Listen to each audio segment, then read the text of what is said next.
Good morning, good morning.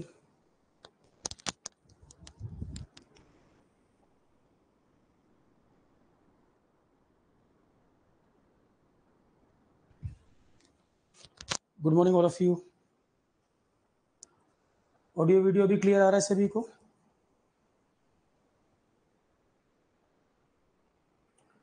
Audio video सभी को clear है? क्लास स्टार्ट करें।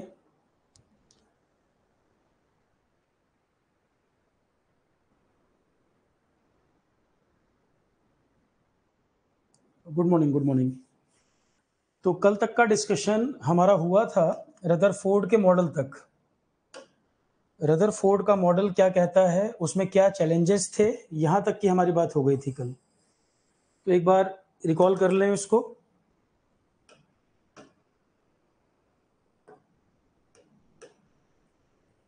रदरफोर्ड के मॉडल ने हमें बताया था, यहां तक हमारा डिस्कशन हुआ था।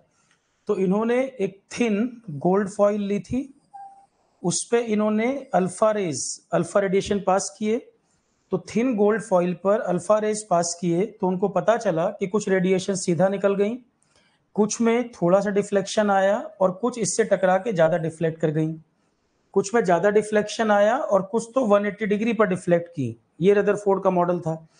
इस बेसिस पर रदरफोर्ड ने कहा था कि एटम का स्ट्रक्चर उन्होंने क्या बताया, इसका मतलब एटम में काफी स्पेस खाली है और सेंटर में एटम का जो पूरा मास है वो सेंटर की तरफ कंसंट्रेटेड है।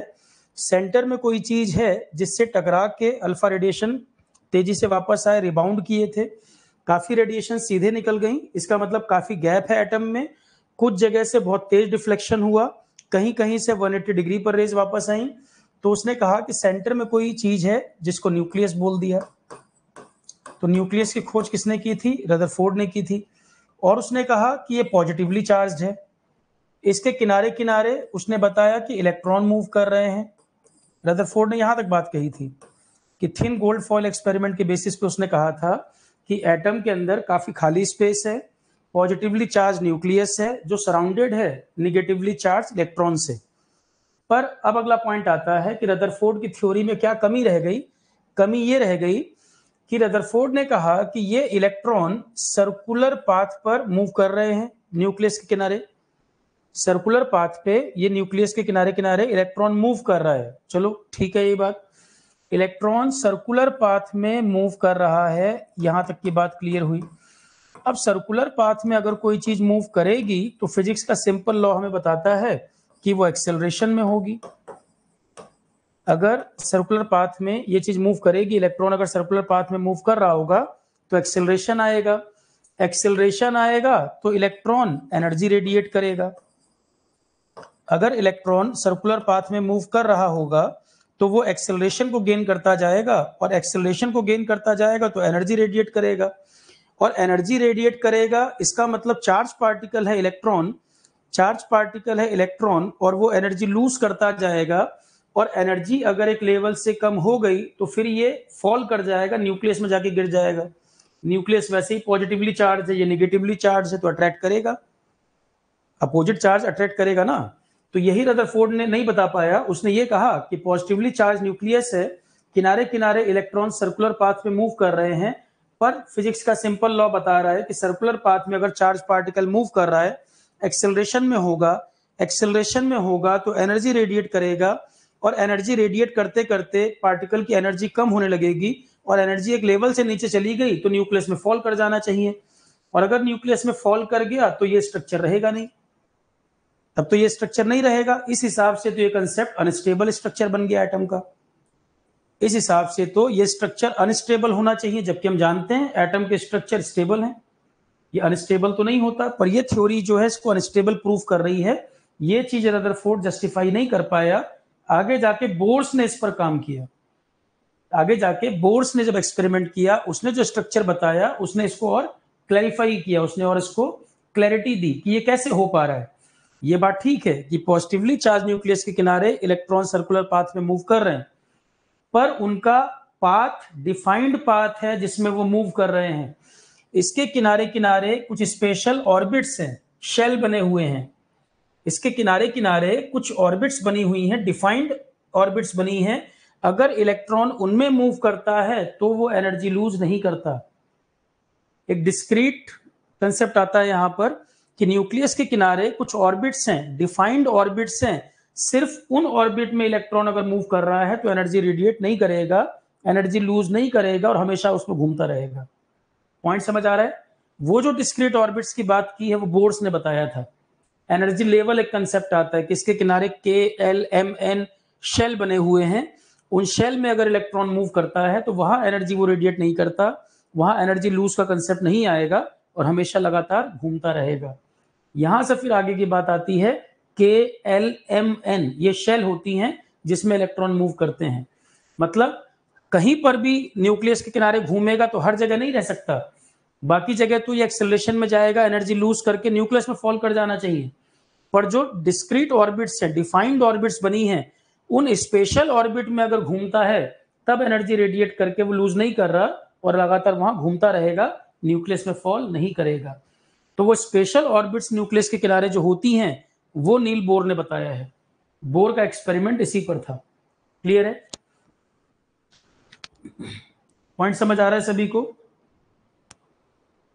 हिमांशु कह रहे हैं जीके करंट अफेयर लाइव करवाएंगे कि रिकॉर्डेड देखना है? मैं करवा नहीं रहा हूं कि तुम कर नहीं रहे हो हिमांशु। 6:30 कल क्लास नहीं हुई है, आज भी 6:30 क्लास है। मतलब मैं नहीं करवा रहा हूं कि तुम नहीं कर रहे हो। 50 बार अनाउंस कर रखा है 6:30 इवनिंग चल रहा है जीके करंट अफेयर। कल भी क्लास हुई है, आज भी क्लास होनी है। तो इलेक्ट्रॉन, ये सब पॉइंट समझ आ गया। अब रदरफोर्ड के मॉडल की जो कमी थी उसी को बोर ने दूर किया। जो रदरफोर्ड के मॉडल में कमी थी उसी को बोर ने क्लैरिटी दी कि इलेक्ट्रॉन घूम तो रहा है सर्कुलर पाथ पे, पर इसकी डिफाइंड ऑर्बिट्स हैं, उन्हीं में घूमेगा तब स्टेबल रहेगा। ठीक, अब यहां से देखो तो रदरफोर्ड के मॉडल में क्या कमियां थी। कल हमने यहीं से बात शुरू की, कल हमने यहीं पे बात एंड की थी, आज यहीं से इसको रिकॉल करो। तो रदरफोर्ड ने कहा कि इलेक्ट्रॉन का रिवॉल्यूशन सर्कुलर ऑर्बिट में होता है, पर फिजिक्स क्या कह रही है कि अब ये स्टेबल कैसे रहेगा। इस पर तो रदरफोर्ड कुछ कह नहीं रहे कि कोई भी पार्टिकल सर्कुलर ऑर्बिट में अगर जा रहा है तो वो एक्सेलरेशन में चला जाएगा। कोई पार्टिकल सर्कुलर ऑर्बिट में मूव करेगा तो वो एक्सेलरेट करने लगेगा। सर्कुलर वर्ड है ये।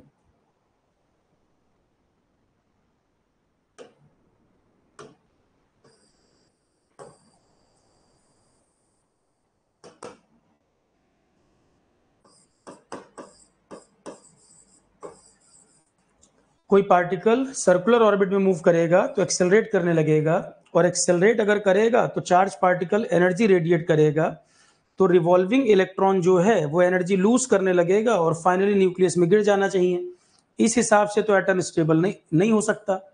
तो इसका मतलब कोई और भी बात है जिसको रदरफोर्ड नहीं बता पाया है, कोई और भी दिक्कत है जिसको रदरफोर्ड बता नहीं पाया। अब ये पॉइंट आगे आता है, बोर्स मॉडल। बोर्स इसके ऊपर क्या कहते हैं?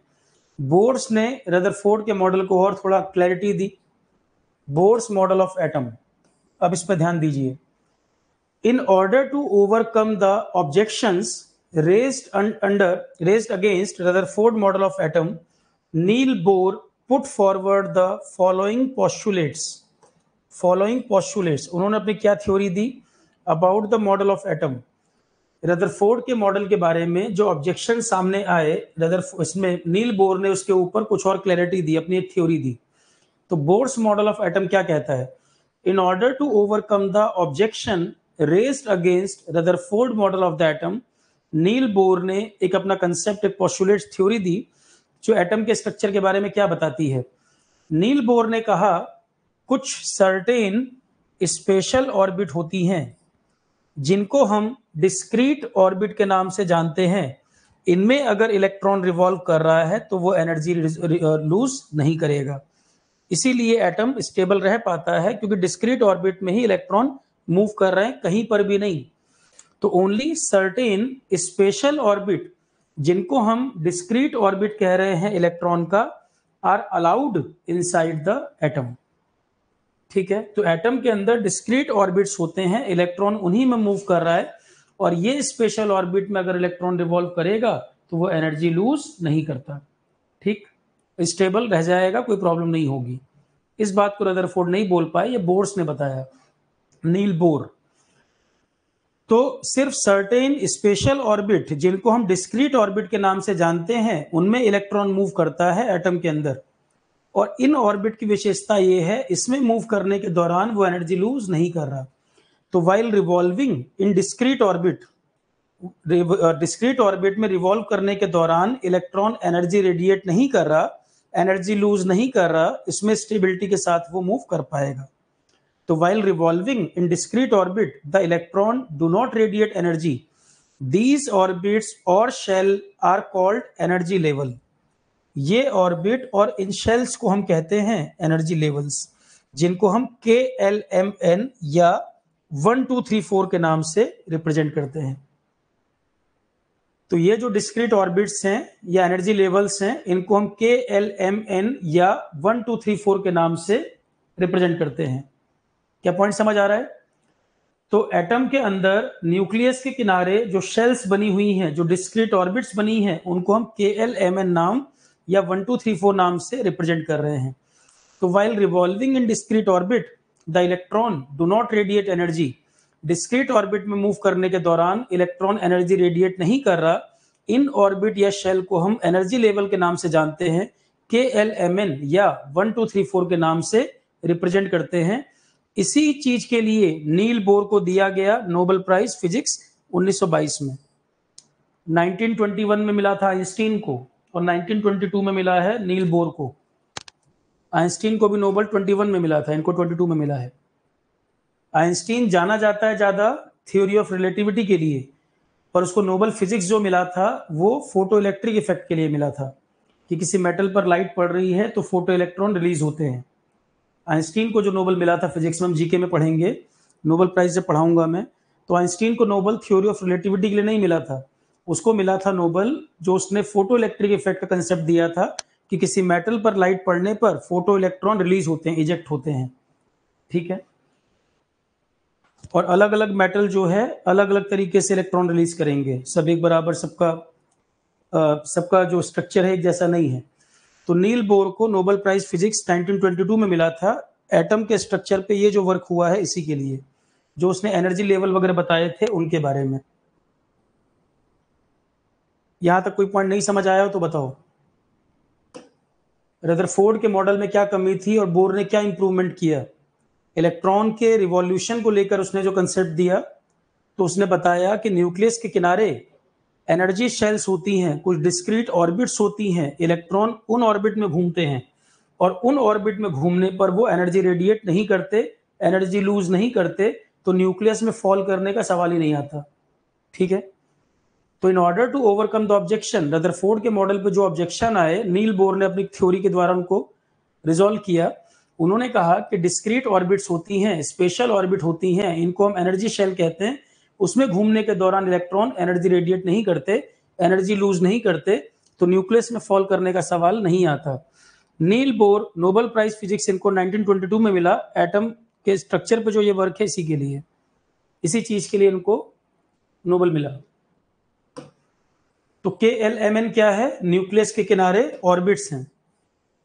इसका मैं डायग्राम आपको दिखा देता हूं एक बार, और क्लैरिटी हो जाएगी, कि जो पढ़ते जाओ कोशिश करो साथ साथ वो कवर होता चले,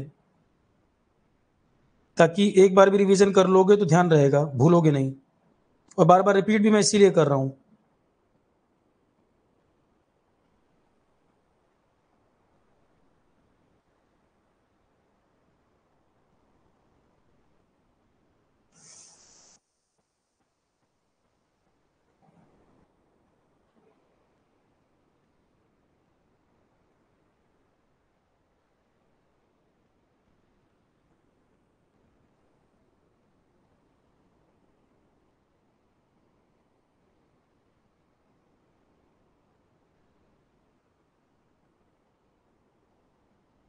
ये देखो कुछ इस टाइप का,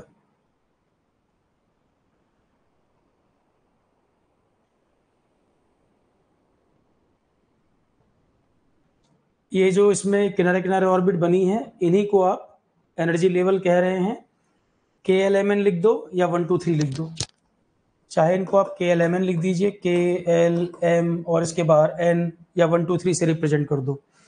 तो ये मॉडल है बोर्स वाला कि न्यूक्लियस सेंटर में, इसके किनारे किनारे ये डिस्क्रीट ऑर्बिट्स हैं, ये जो स्पेशल ऑर्बिट हैं इन्हीं को बोर ने बोला है डिस्क्रीट ऑर्बिट, और इनको रिप्रेजेंट किया है 1 2 3 या KLMN के नाम से। इलेक्ट्रॉन इन्हीं में घूम रहे हैं। तो जब आप इलेक्ट्रॉनिक कन्फिगुरेशन लिखते हो तो कुछ याद आया, 1s2 2s2 2p6, ये वर्ड आ रहा है 1s2 2s2 2p6, ये जो कन्फिगुरेशन लिखते हो तो यहाँ नंबरिंग यूज होती है ना, 1 2 3, इलेक्ट्रॉन फिल करते चले जाते हैं। कभी भी इलेक्ट्रॉनिक कन्फिगुरेशन लिखोगे तो इलेक्ट्रॉन फिल करोगे 1s2 2s2 2p6, energy level के हिसाब से भरते हो आप, मतलब पहली शेल भरेगी, फिर दूसरी, फिर तीसरी, इस तरह से आप फिल करते जाते हैं। ठीक,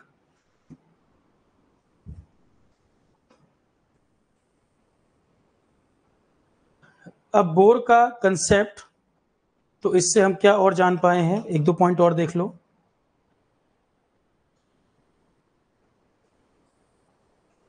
नाइनटीन 1932 में न्यूट्रॉन का पता चला, 1932 में न्यूट्रॉन का पता चला। न्यूट्रॉन का पता किसने लगाया था? इनका नाम था जेम्स चैडविक। एग्जाम का क्वेश्चन क्या है, न्यूट्रॉन ने क्या खोजा था, न्यूट्रॉन ने किसने खोजा था? जेम्स चैडविक ने पता लगाया था न्यूट्रॉन के बारे में।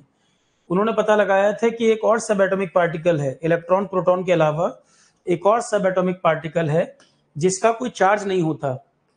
ये बाद में पता चला है, 1932 में चैडविक ने पता लगाया न्यूट्रॉन के बारे में। तो आपके क्वेश्चन क्या हो गए, इलेक्ट्रॉन किसने खोजा, प्रोटॉन किसने खोजा, न्यूट्रॉन किसने खोजा, न्यूक्लियस किसने पता लगाया, गोल्ड फॉइल एक्सपेरिमेंट किसने किया था, एनर्जी लेवल शेल के बारे में किसने बताया, डाल्टन कहां तक पहुंच पाए थे। ये डायरेक्ट क्वेश्चन है। तो इतनी चीजों में से क्वेश्चन ये बनेंगे। ठीक, अगला पॉइंट, न्यूट्रॉन 1932 में चैडविक ने इसके बारे में पता लगाया कि इलेक्ट्रॉन प्रोटॉन के अलावा एक और सब एटॉमिक पार्टिकल होता है जिसका नाम है न्यूट्रॉन, जिसका कोई चार्ज नहीं है और मास इसका प्रोटॉन के इक्वल है। एक अलग अलग पार्टिकल का पता चला, इलेक्ट्रॉन प्रोटॉन तो मालूम चल चुके थे, एक तीसरा पार्टिकल चैडविक ने 1932 में बताया कि एक तीसरा सब एटॉमिक पार्टिकल भी है। वो थर्ड सब एटॉमिक पार्टिकल है न्यूट्रॉन, जिसका कोई चार्ज नहीं है और मास जो है प्रोटॉन के इक्विवेलेंट है। प्रोटॉन का जो मास है उसके इक्वल मास है, चार्ज कुछ नहीं है, मास जो है प्रोटॉन के बराबर, और इसको नाम दिया गया न्यूट्रॉन। तो न्यूट्रॉन हर एटम के न्यूक्लियस में है, हाइड्रोजन को छोड़कर। कोई भी एटम है उसके न्यूक्लियस में न्यूट्रॉन है, हाइड्रोजन में नहीं है। बस हाइड्रोजन का एटॉमिक नंबर ही एक है, एटॉमिक नंबर ही एक है हाइड्रोजन का। हाइड्रोजन के आइसोटोप वगैरह भी हम आगे बात करेंगे। अभी आप सिर्फ फिलहाल ये जानो, कोई भी एटम, ऑल एटम, सबके न्यूक्लियस में न्यूट्रॉन है, हाइड्रोजन के न्यूक्लियस को छोड़कर। ठीक है, तो 1932 चैडविक ने न्यूट्रॉन के बारे में बताया, न्यूट्रॉन का कोई चार्ज नहीं होता, मास प्रोटॉन के इक्वल होता है, इसको न्यूट्रॉन नाम दे दिया। न्यूट्रॉन हर एटम के न्यूक्लियस में है, हाइड्रोजन को छोड़कर। हर एटम का न्यूक्लियस न्यूट्रॉन कंटेन कर रहा है एक्सेप्ट हाइड्रोजन। अब किसी एटॉमिक मास कैसे कैलकुलेट करते हो और एटॉमिक नंबर कैसे कैलकुलेट करते हो, ये मैं आपको एक आइडिया दे देता हूं। एटॉमिक नंबर को आप जेड से रिप्रेजेंट करते हैं। एटॉमिक नंबर जो होता है उसको आप रिप्रेजेंट करते हो जेड से। ठीक, क्या होता है atomic number? Number of proton उस एटम में जितने हैं, नंबर ऑफ प्रोटॉन्स जो हैं, यही एटॉमिक नंबर होता है।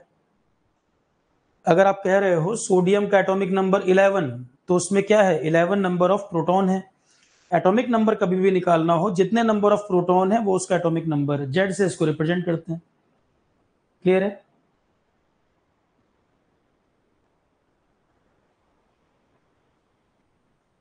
तो atomic number, number of proton, इसको हम जेड से रिप्रेजेंट करते हैं, नंबर ऑफ प्रोटॉन। विष्णुदास, किसी को फिजिक्स में मिला, किसी को केमिस्ट्री में मिला। ये स्कूल लेवल पर जब आप पढ़ते हो ना, तब आप इसको फिजिक्स केमिस्ट्री नाम से पढ़ते हो। ऊपर लेवल पे देखते हैं तो साइंस आपस में इंटीग्रेट हो जाती है। कोई अगर फिजिक्स का वर्क कर रहा है तो ऐसा नहीं है कि वो केमिस्ट्री में कुछ नहीं कर सकता। जैसे जैसे लेवल बढ़ता जाता है सारे सब्जेक्ट आपस में इंटीग्रेट होते चलते हैं। तो फॉरेन यूनिवर्सिटी वगैरह में कई सारी आप डिग्री वगैरह देखोगे या कोर्सेज वगैरह देखोगे तो इंटीग्रेटेड भी है। और जो वर्क है, अब एटम है तो फिजिक्स में भी उसका रोल है, रेडियो एक्टिविटी फिजिक्स में भी पढ़ते हो, केमिस्ट्री में ही पढ़ते हो, ठीक है। तो कौन साइंटिस्ट किस फील्ड में काम किया था, किस अप्रोच के साथ आगे बढ़ा था, पहले बातचीत हुई होगी ना, क्या वर्क हुआ है, पूरा रिपोर्ट दिया होगा। नोबेल प्राइज खाली सोचने पर नहीं मिल गया। जो पर्सन था वो किस फील्ड का एक्सपर्ट था, किस अप्रोच के साथ वो आगे बढ़ा था, वो केमिस्ट्री को सोच के बढ़ा कि फिजिक्स को सोच के बढ़ा, ठीक। तो atomic number, number of proton, जितने नंबर ऑफ प्रोटॉन है वो एटॉमिक नंबर है, जेड से रिप्रेजेंट करते हैं। अगर न्यूट्रल पार्ट, न्यूट्रल एटम है, अगर एटम के ऊपर सोडियम प्लस या क्लोरीन माइनस ऐसा नहीं लिखा, न्यूट्रल अगर है तो नंबर ऑफ इलेक्ट्रॉन जो होंगे वो भी एक ही बात है। अगर न्यूट्रल एटम है, एटम के ऊपर कोई चार्ज अगर नहीं दिख रहा है, तो नंबर ऑफ प्रोटॉन तो हमेशा एटॉमिक नंबर होता है। Number of proton atomic number always correct. कहीं कहीं आपको लिखा मिल जाएगा नंबर ऑफ इलेक्ट्रॉन भी एटॉमिक नंबर को बताते हैं, पर अगर ये न्यूट्रल है तब, न्यूट्रल है तब, ठीक। तो number of proton atomic number को बताते हैं, नंबर ऑफ इलेक्ट्रॉन भी एटॉमिक नंबर को ही बता रहा है, नंबर ऑफ इलेक्ट्रॉन भी एटॉमिक नंबर को ही बता रहा है, पर न्यूट्रल एटम अगर होगा तब, न्यूट्रल एटम होगा तब, कोई चार्ज ऊपर लगा दोगे तो नहीं, ठीक है। कंफ्यूजन की बात तो नहीं, सिंपल याद रखो, number of proton, number of proton atomic number होता है, बात ही खत्म हो गई। Number of proton atomic number होता है, बात खत्म। अगर ऐसा पूछ ले कि नंबर ऑफ इलेक्ट्रॉन से भी एटॉमिक नंबर पता चल जाता है, करेक्ट बात है, नंबर ऑफ इलेक्ट्रॉन भी एटॉमिक नंबर को बता रहा है, पर न्यूट्रल एटम में ऊपर कोई चार्ज ना आ रहा हो, ऊपर कोई चार्ज ना आ रहा हो एटम में, तो न्यूट्रल एटम है तो नंबर ऑफ इलेक्ट्रॉन भी एटॉमिक नंबर को बता रहा है, क्योंकि दोनों बराबर होते हैं। न्यूट्रल एटम होगा तो न्यूट्रल एटम में number of electron number of proton बराबर होते हैं, बैलेंस तभी तो होगा। न्यूट्रल एटम अगर है तो न्यूट्रल एटम में नंबर ऑफ प्रोटॉन लिख लो चाहे नंबर ऑफ इलेक्ट्रॉन लिख लो, दोनों इक्वल होते हैं, एटॉमिक नंबर बता देगा। पर अगर न्यूट्रल नहीं होगा, कोई चार्ज आएगा तो इलेक्ट्रॉन के नंबर चेंज हो जाएंगे, तब नहीं। Number of proton atomic number को बताता है, ऑलवेज करेक्ट। और न्यूट्रल एटम में number of proton number of electron equal होते हैं, तो नंबर ऑफ इलेक्ट्रॉन भी एटॉमिक नंबर को बता रहा है। न्यूट्रल एटम है तो बात बिल्कुल सही है। ये समझ आ रहा है कि नहीं, पहले ये बताओ मुझे। आपसे ये पूछ ले कि number of proton atomic number को बताते हैं, ऑलवेज करेक्ट। दूसरा स्टेटमेंट अगर लिख दे कि number of electron atomic number को बताता है न्यूट्रल एटम के अंदर, ये भी करेक्ट है, क्योंकि number of proton number of electron बराबर होते हैं। फिर आपने एक बात कल कही थी, रदरफोर्ड भी इस बात को कह रहा है कि एटम का जो पूरा मास है, पूरा का पूरा मास, मेजॉरिटी पूरा मास उसके सेंटर पे कन्फाइंड है। यही तो कहा रदरफोर्ड ने कि जो पूरा एटम का जो मेन मास है वो सब उसके सेंटर में कन्फाइंड है। तो जब हम एटॉमिक मास निकालना चाहें, एटॉमिक मास अगर हम निकालना चाहें, सेंटर पे क्या क्या चीजें मौजूद हैं, सेंटर में न्यूक्लियस, और न्यूक्लियस में क्या है, प्रोटॉन और न्यूट्रॉन। तो नंबर ऑफ प्रोटॉन और नंबर ऑफ न्यूट्रॉन ऐड कर दो, एटॉमिक मास आ गया। Number of protons plus number of neutron जोड़ दोगे, number of proton number of neutron जोड़ दोगे, आ जाएगा एटॉमिक मास। जब सेंटर पे ही सारा मास कन्फाइंड है तो सेंटर में क्या है, प्रोटॉन न्यूट्रॉन, न्यूक्लियस में दोनों चीजें हैं। न्यूक्लियस कंटेन कर रहा है प्रोटॉन को और न्यूट्रॉन को, दोनों को ऐड कर दो, एटॉमिक मास आ गया। तो एटॉमिक नंबर और एटॉमिक मास दोनों हम बता सकते हैं। तो एटॉमिक मास का मतलब हो गया number of proton number of neutron, क्योंकि एटम का पूरा मास सेंटर पे कन्फाइंड है, सेंटर पे कन्फाइंड है, सेंटर में है न्यूक्लियस, और न्यूक्लियस के अंदर क्या चीज होगी, प्रोटॉन न्यूट्रॉन, दोनों को ऐड कर दो, एटम का मास पता चल गया, क्योंकि एटम का मास सेंटर पर ही कन्फाइंड है। सेंटर पर कन्फाइंड तो सेंटर में जो चीज है उसको ऐड कर दो, आ गया एटॉमिक मास। क्लियर है। अब कुछ क्वेश्चन आप सुनते हो, आइसोटोप क्या होता है, आइसोबार क्या होता है, आइसोटोन क्या होता है ना, एक ये क्वेश्चन आता है। सीधे सीधे पूछ लेगा भाई आइसोटोप क्या है, आइसोबार क्या है, आइसोटोन का क्या मतलब है। जैसे मैं बताऊं आपको, आइसोटोप की बात करें, आइसोटोप एग्जाम्पल के तौर पर हाइड्रोजन के आइसोटोप H11, H12, जब न्यूक्लियर फिशन, न्यूक्लियर फ्यूजन ये सब पढ़ते हो तो फ्यूजन में जिक्र आता है इसका। न्यूक्लियर फ्यूजन जब कराते हैं, हाइड्रोजन बॉम्ब किस सिद्धांत पर काम करता है? हाइड्रोजन बॉम्ब फ्यूजन प्रोसेस पर काम करता है, जहां इनके कॉम्बिनेशन बनते हैं। तो वो जब मैं न्यूक्लियर बताऊंगा तो वहां पर चर्चा होगी इसके बारे में। इन्वायरमेंट में एनर्जी टॉपिक में ही पढ़ा रखा है। इन्वायरमेंट के लेक्चर देखोगे, आपके फोल्डर में पड़े हुए हैं, उसमें एनर्जी टॉपिक में भी न्यूक्लियर एनर्जी पूरा पढ़ाया हुआ है। 1 घंटे का टॉपिक है पूरा वो, ठीक है। सॉरी। तो आइसोटोप की हम बात करें, ये हमने हाइड्रोजन के आइसोटोप लिखे। इसको कहते हैं प्रोटियम, इसको कहते हैं ड्यूटेरियम, प्रोटियम, ड्यूटेरियम, और इसे कहते हैं tritium. Protium, deuterium, tritium, hydrogen के आइसोटोप लिखे हैं हमने ये।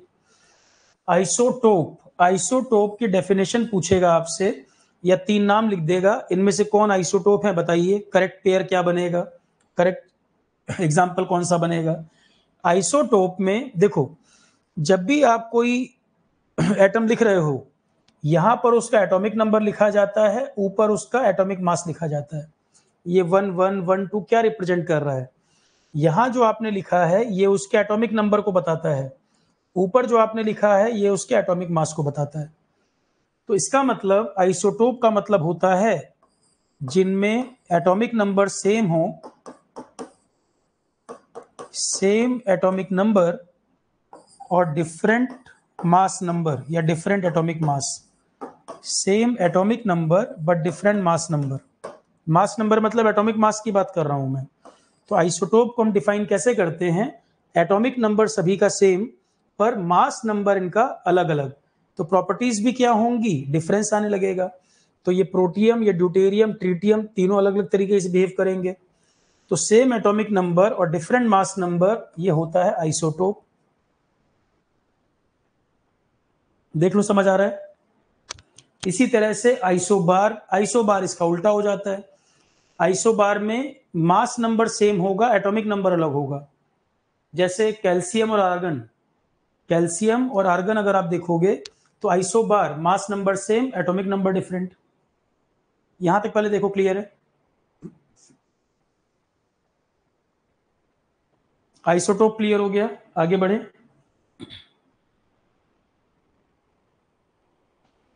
थर्ड क्लास है आप लोगों की, सब कुछ समझ ठीक से आ रहा है? पहले ये बताओ मुझे, समझ ठीक से आ रहा है? कहीं कोई कमी, कोई दिक्कत हो रही है तो बताएं। सारी चीजें ठीक से समझ आ रही हैं या कहीं कोई कमी लग रही है, कोई दिक्कत है तो बताएं मुझे। कॉपी मैंने पीडीएफ, दो पीडीएफ शेयर कर रखी हैं, स्पेलिंग कहीं दिक्कत हो दूसरी कॉपी भी देख सकते हो।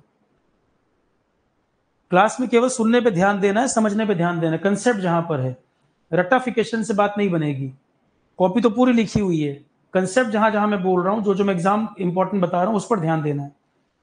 कॉपी मैंने ये भी दे दी है, कॉपी और पड़ी हुई है, 2 कॉपी हैं, आरोहन वेबसाइट से भी निकाल सकते हो, आरोहन वेबसाइट पर भी अवेलेबल है।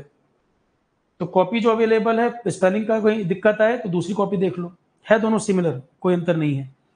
और देखना चाहो 9th-10th की एनसीईआरटी बुक के नोट्स हैं, वो देख सकते हो।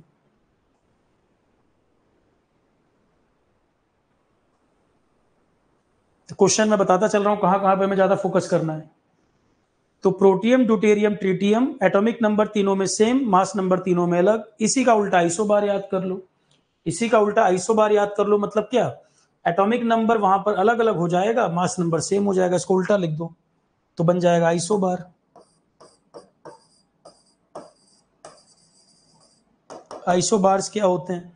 आइसोबार में सेम, या इसको ऐसे लिख दो, डिफरेंट एटॉमिक नंबर, डिफरेंट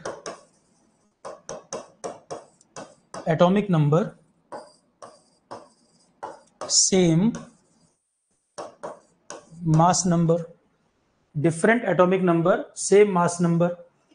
अच्छा, मुझे आप एक बात बताओ, अगर मैं आपको एटॉमिक नंबर, एटॉमिक मास बता देता हूं किसी एटम का, क्या आप उसमें number of electron, number of proton, number of neutron बता पाएंगे? मैं कोई इलेक्ट्रॉनिक अगर आपको ये बता दूं कि इसमें एटॉमिक नंबर लिख दूं खाली और एटॉमिक मास बोल दूं, तो क्या उतने से हम निकाल सकते हैं कितने इलेक्ट्रॉन, कितने प्रोटॉन, कितने न्यूट्रॉन?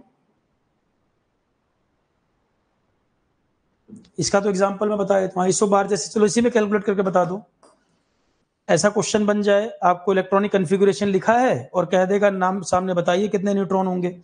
जैसे मैं आपसे कहूं कैल्शियम, कैल्शियम का एटॉमिक नंबर कितना, 20, एटॉमिक मास 40। आर्गन की बात करेंगे, आर्गन का एटॉमिक नंबर 18, मास नंबर 40। अब अगर आपको ये पता है, कन्फिगुरेशन मालूम है दोनों, तो आप न्यूट्रॉन बता पाएंगे। एटॉमिक नंबर होता है नंबर ऑफ प्रोटॉन, और कोई ऊपर चार्ज नहीं है तो इलेक्ट्रॉन भी इतने ही। ध्यान से सुनो, ये जो लिखा है ये है आपका number of proton, atomic number मतलब number of proton. Number of electron भी इतने ही होते हैं अगर ऊपर कोई चार्ज नहीं आ रहा। तो आर्गन में 18 इलेक्ट्रॉन 18 प्रोटॉन। और मास नंबर में होता है प्रोटॉन प्लस न्यूट्रॉन, तो प्रोटॉन तो 18 है, न्यूट्रॉन कितने हुए, बाकी जो बचे वो न्यूट्रॉन हुए। इसमें से ये घटा दोगे आ जाएगा नंबर ऑफ न्यूट्रॉन, बात खत्म। एटॉमिक नंबर मास नंबर दोनों दिया है, दोनों का माइनस कर दोगे, डिफरेंस निकाल लोगे, वही नंबर ऑफ न्यूट्रॉन है। अब कभी भी क्वेश्चन आ जाए कि आपको एक कोई एटम लिख दिया, एटॉमिक नंबर मास नंबर दे दिया, आपसे कह रहा है न्यूट्रॉन निकालिए, इजीली आप कैलकुलेट कर सकते हैं।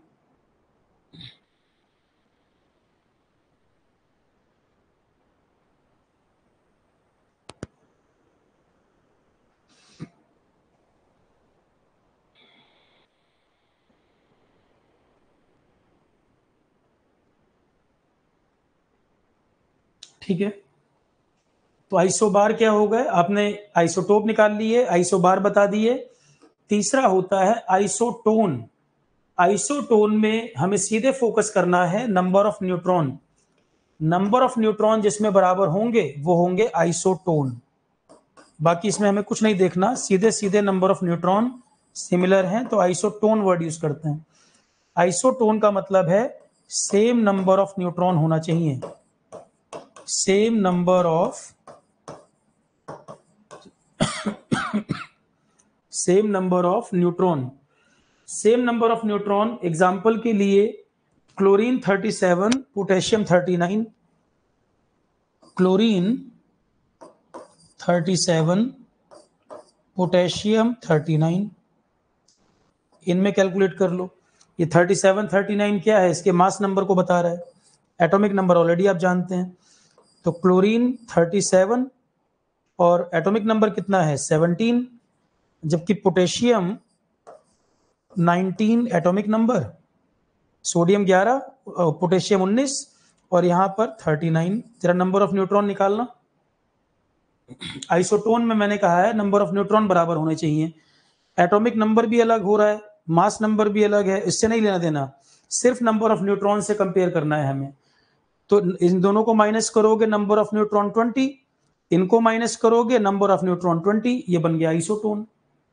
तो आइसोटोन का अर्थ क्या होता है, नंबर ऑफ न्यूट्रॉन जहां बराबर हो। आइसोटोन का मतलब है नंबर ऑफ न्यूट्रॉन जहां पर बराबर हो।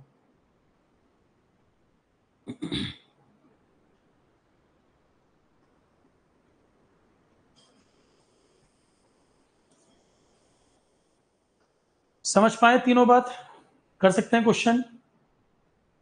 आइसोटोप, आइसोटोन, आइसोबार, क्लियर है।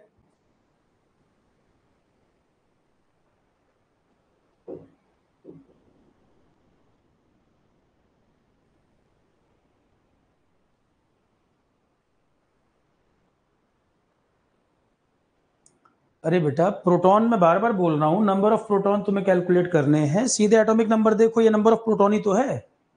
कंफ्यूजन कहां पर है संजय तुम्हें, कंफ्यूजन तुम लिख लो कॉपी में यार, तुम नोट कर लो, तुम कॉपी में लिख लो, पोटेशियम का atomic number 19, number of proton भी 19, क्लोरीन का atomic number 17, number of proton भी 17, ये लिख लो बार बार, फिर कंफ्यूज होगे। जो एटॉमिक नंबर होता है वो नंबर ऑफ प्रोटॉन ही होते हैं, और अगर ऊपर कोई चार्ज नहीं आ रहा तो नंबर ऑफ इलेक्ट्रॉन भी उतने होते हैं। जब उतने ही प्रोटॉन उतने ही इलेक्ट्रॉन होंगे तभी तो एटम न्यूट्रल रहता है। कोई एटम न्यूट्रल कब होगा, किसी में प्लस चार्ज ज्यादा दे दोगे, माइनस कम दे दोगे तो न्यूट्रल होगा कभी। किसी एटम में प्लस अगर ज्यादा होगा माइनस कम होगा तो क्या वो न्यूट्रल हो सकता है? कोई एटम न्यूट्रल है मतलब क्या, जितने प्रोटॉन उतने इलेक्ट्रॉन, तभी तो न्यूट्रल होगा। मैं किसी भी एटम को, मैं सिंपली आपसे पोटेशियम वर्ड यूज कर रहा हूं, कोई चार्ज नहीं लगा रहा हूं ऊपर, तो इसका मतलब ये न्यूट्रल एटम की बात कर रहा हूं ना मैं। और अगर मैं न्यूट्रल एटम की बात कर रहा हूं तो एटम न्यूट्रल कब होगा, एटम में तीन ही चीजें हैं। और एक लाइन सुन लो, न्यूट्रल एटम का क्या मतलब है, एटम में तीन ही चीजें हैं बच्चे, इलेक्ट्रॉन है, प्रोटॉन है और न्यूट्रॉन है। ये तीन सब एटॉमिक पार्टिकल की हम बात कर रहे हैं। न्यूट्रॉन का कोई चार्ज होता नहीं, न्यूट्रॉन का कोई चार्ज नहीं है, इट हैज नो चार्ज। और अगर इलेक्ट्रॉन प्रोटॉन कम ज्यादा तुमने कर दिए तो इसके ऊपर कोई चार्ज आ जाएगा कि नहीं। तुमने इलेक्ट्रॉन अगर बढ़ा दिया तो माइनस चार्ज हो जाएगा, प्रोटॉन बढ़ा दिया तो नेट प्लस चार्ज आ जाएगा। न्यूट्रॉन होता है न्यूट्रल, कोई चार्ज नहीं होता। तो अगर ये बराबर नहीं होंगे तो इसके ऊपर कोई चार्ज दिखना चाहिए।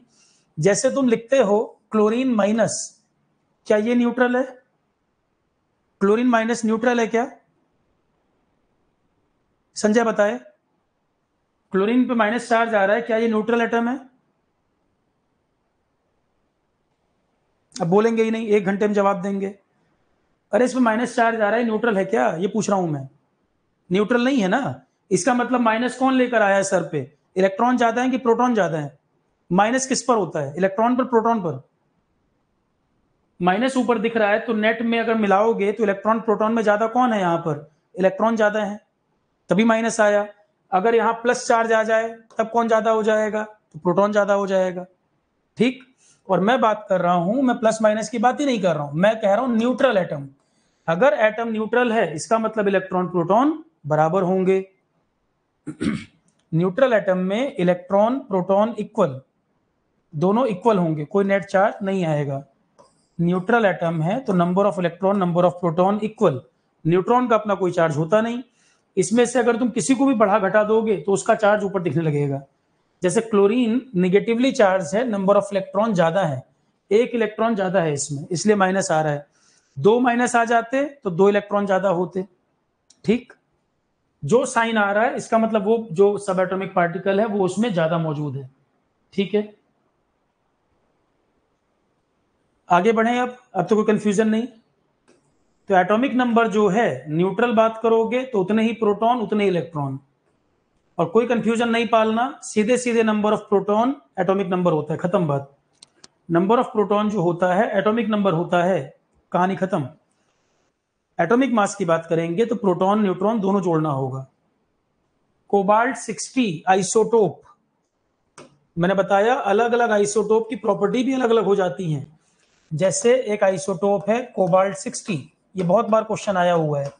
कोबाल्ट 60 आइसोटोप ये किस में इस्तेमाल होता है, कोबाल्ट का एक आइसोटोप है कोबाल्ट 60, इसका यूज कहां होता है, कैंसर ट्रीटमेंट में। ये बहुत पूछा जाता है, used in cancer treatment. Cobalt 60 used in cancer treatment. Next question, cancer की डेफिनेशन क्या होती है, पढ़ा रखा है पहले, पढ़ाया हुआ है कैंसर की डेफिनेशन। कैंसर अगर एक सेल में आ जाए तो बहुत जल्दी ही बॉडी की और सेल में फैलने लगता है। एक सेल में अगर बॉडी में कैंसर आ जाए तो बहुत कम टाइम में वो बॉडी के ज्यादा हिस्से को अफेक्ट करने लगता है। इसकी डेफिनेशन ही है अनकंट्रोल्ड ग्रोथ और डिवीजन ऑफ सेल।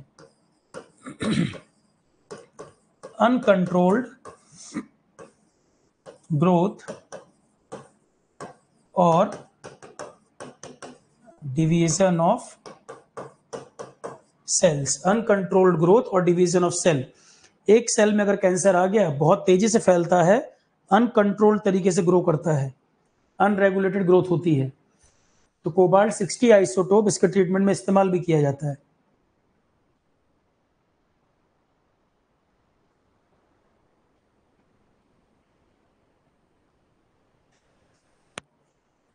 अब एक कुछ लोगों को डाउट रहता होगा, सर बायो में हम पढ़ते हैं कि लाइफ की बेसिक यूनिट है सेल, और यहां पर हम पढ़ रहे हैं सबसे छोटे एलिमेंट का नाम एटम पढ़ रहे हैं, फिर एटम के अंदर भी कुछ चीजें पाई जाती हैं, हम ये पढ़ रहे हैं। दो पार्ट आए ना कि सर सबसे छोटी चीज सेल या एटम, एटम के अंदर भी कई सारी चीजें मिल रही हैं, इलेक्ट्रॉन प्रोटॉन न्यूट्रॉन ये सब दिख रहे हैं। देखो सेल जो होता है वो तो बेसिक यूनिट ऑफ लाइफ है। सेल बना है प्रोटीन, फैट, कार्बोहाइड्रेट, इनसे। प्रोटीन वगैरह खुद किससे बने हैं? प्रोटीन के अंदर होता है कार्बन, ऑक्सीजन, नाइट्रोजन, हाइड्रोजन। जब आप एटम की बात कर रहे हो तो आप इनकी बात कर रहे हो, कार्बन, ऑक्सीजन, नाइट्रोजन, हाइड्रोजन, इनसे मिलकर बनी है सेल। तो सेल तो एटम के कंपैरिजन में बड़ी एंटिटी होती है। बायो में आप सेल की बात करते हो कि लाइफ का बेसिक यूनिट है सेल। लाइफ किससे मिलके बना है? सेल से मिलके बना है। तो बायो के अंदर सबसे छोटी यूनिट आप सेल पढ़ रहे हो। सेल किससे बनी है? कई सारे एटम से मिलकर। एटम और छोटी चीज है, सेल एक बड़ी चीज है। सेल बना है एटम, एटम से मिलकर। और एटम के भी अंदर क्या है? Electron, proton, neutron. अभी तक आप ये जानते हैं इलेक्ट्रॉन, प्रोटॉन, न्यूट्रॉन। और मैं एक स्टेप आगे की बात करूं तो जेनेवा में जो सर्न प्रोजेक्ट, सर्न जो ऑर्गेनाइजेशन है, सर्न ऑर्गेनाइजेशन का प्रोजेक्ट है कि और छोटे पार्टिकल कौन से हैं एटम में। इलेक्ट्रॉन, प्रोटॉन, न्यूट्रॉन तो बचपन में जानते थे आप, ठीक। तो सर्न में क्या हो रहा है? जमीन के नीचे 27 किलोमीटर लंबी एक टनल बनाई गई जिसमें एक मशीन लगाई गई। उस मशीन का नाम लार्ज हैड्रन कोलाइडर। सर्न ऑर्गेनाइजेशन, जेनेवा, स्विट्जरलैंड हेडक्वार्टर, जिसमें 27 किलोमीटर नीचे एक टनल बनाई गई। उस टनल में लगाया गया एक मशीन जिसका नाम है लार्ज हैड्रन कोलाइडर। उसमें क्या करते हैं? एटम्स को टकराते हैं, एटम्स का बॉम्बार्डमेंट कराते हैं। पार्टिकल एक्सेलरेटर एक चीज होती है, मशीन जो बोल रहा हूं। पार्टिकल एक्सेलरेटर में क्या करते हैं? पार्टिकल को एक्सेलरेट करते हैं, स्पीड से टकराएंगे, टकराएंगे तो टूटेंगे। तो और भी सब एटॉमिक पार्टिकल का पता चला, जैसे कि boson, Higgs boson word use करते हैं, उसको गॉड्स पार्टिकल भी कहा गया जब वो खोजा गया था। और भी होते हैं, बैरियन, न्यूट्रिनो, काई 3p, ऐसे कई पार्टिकल पता चल चुके हैं, ठीक है। तो साइंस, ये तो आप बचपन की बात पढ़ रहे हो, उससे बहुत आगे निकल चुका है। ऐसे ही स्टेट ऑफ मैटर आप पढ़ते थे। स्टेट ऑफ मैटर आपने क्या पढ़ा है? 3 स्टेट ऑफ मैटर आपको दिमाग में आती है कि नेचर में जितनी भी चीजें आपको दिखती हैं आप उनको 3 स्टेट में क्लासिफाई करते हो। सर सॉलिड होगा, या तो लिक्विड होगा, या तो गैस होगा। ये 3 स्टेट आपको जनरली पता है। सॉलिड या तो कोई सॉलिड चीज है, फॉर एग्जाम्पल ये सॉलिड, कोई लिक्विड, बॉटल वगैरह में ये लिक्विड, और कोई चीज गैस है। ये तो बचपन में पता है। इसके अलावा 2 स्टेट ऑफ मैटर और पता चले। 2 स्टेट ऑफ मैटर और भी हैं, जैसे plasma. 4th state of matter है प्लाज्मा। जैसे सन है, सन की जो सरफेस, सन का जो पूरा स्ट्रक्चर है वो प्लाज्मा है। वो सॉलिड, लिक्विड, गैस तीनों नहीं है, वो प्लाज्मा स्टेट में है सन, ठीक है। जैसे मान लो जेली टाइप होता है, जेली टाइप मान लो जैसे, तो प्लाज्मा स्टेट है। सन का जो स्ट्रक्चर है पूरा, वो 4th स्टेट ऑफ मैटर है। और एक 5th स्टेट ऑफ मैटर का पता चला था जिसको कहते हैं Bose Einstein condensate. BE condensate के नाम से जाना जाता है। लिखो मत कुछ भी, क्या लिख रहे हो जल्दी जल्दी? तुम सोच रहे हो सर देख नहीं रहे, सब पता चल रहा है यहाँ। कुछ मत लिखो, सब आएगा टॉपिक अभी, आगे आगे मत भागो। Bose Einstein condensate, BE condensate. उसमें क्या होता है? बोसॉन वगैरह जो है एब्सोल्यूट जीरो पे कूलिंग करानी पड़ती है, वो एक अलग स्टेट बनती है मैटर की। अभी आगे बताऊंगा मैं इसी में, ठीक। तो 5 स्टेट है मैटर की आज की डेट में, सॉलिड, लिक्विड, गैस, प्लाज्मा और बोस आइंस्टीन कंडेंसेट, ये 5वीं स्टेट।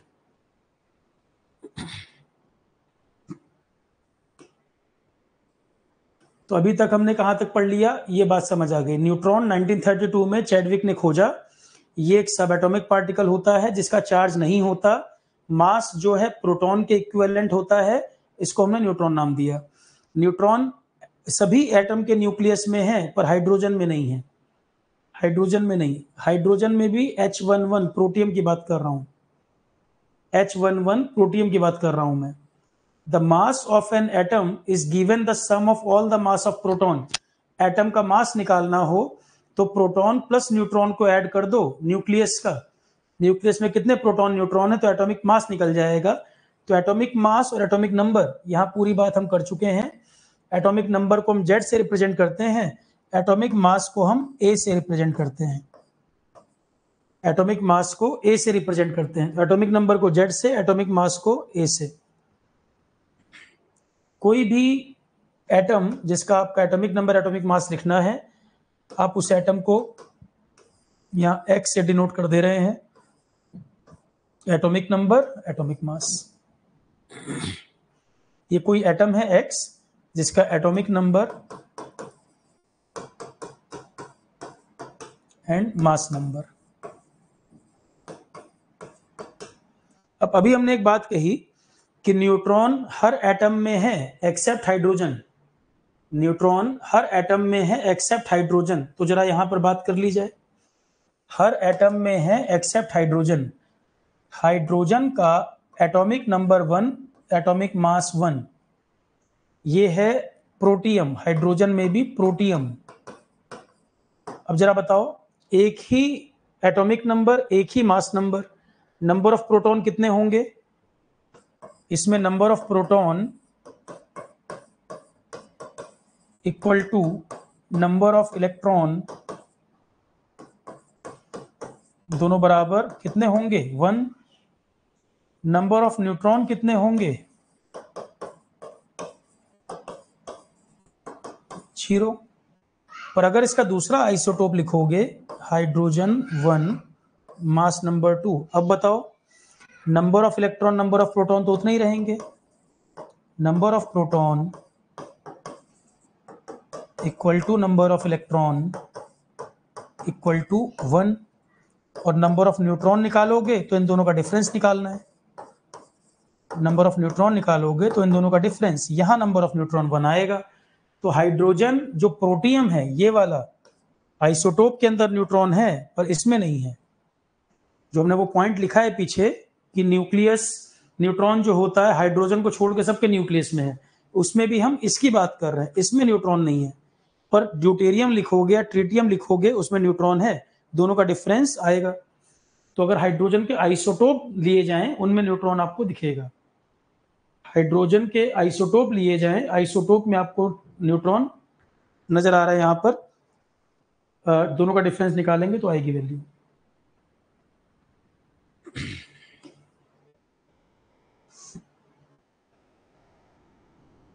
देख लो, क्लियर है?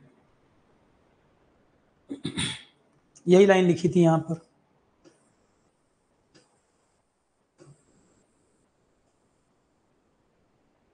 अभी क्लियर हो गया? एक यहां मैंने अलग से कंसेप्ट बताया हुआ है। टेम्परेचर में कन्वर्जन की बात आए, एक क्वेश्चन आता है कि फ़ारेनहाइट, डिग्री सेल्सियस और केल्विन, टेम्परेचर की तीनों यूनिट हैं, इनमें क्या रिलेशन होता है? आपको डिग्री फ़ारेनहाइट में कोई टेम्परेचर लिखा है और आपसे कहा जाए डिग्री सेल्सियस में कंपेयर करो, तो 9/5 डिग्री सेल्सियस प्लस 32, ये स्केल होता है। डिग्री फ़ारेनहाइट डिग्री सेल्सियस में कन्वर्जन करना हो, ये फार्मूला लगा दो। डिग्री फ़ारेनहाइट में दिया हुआ है, डिग्री सेल्सियस में निकालना है, निकाल लोगे।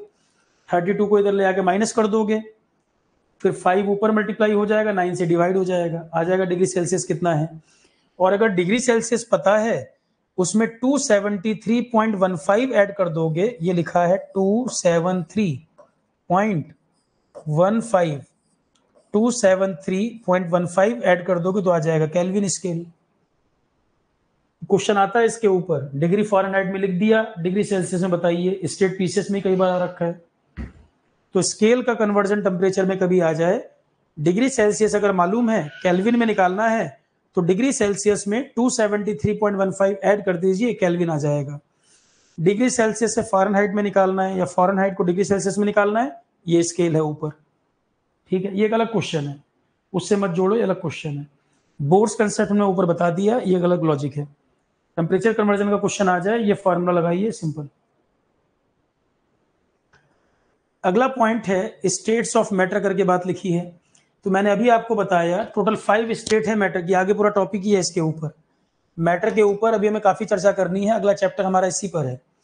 तो सॉलिड, लिक्विड, गैस, 3 स्टेट तो ये हो गई। एक होता है प्लाज्मा, ये भी आगे डिटेल में पढ़ना है कैसे बनता है।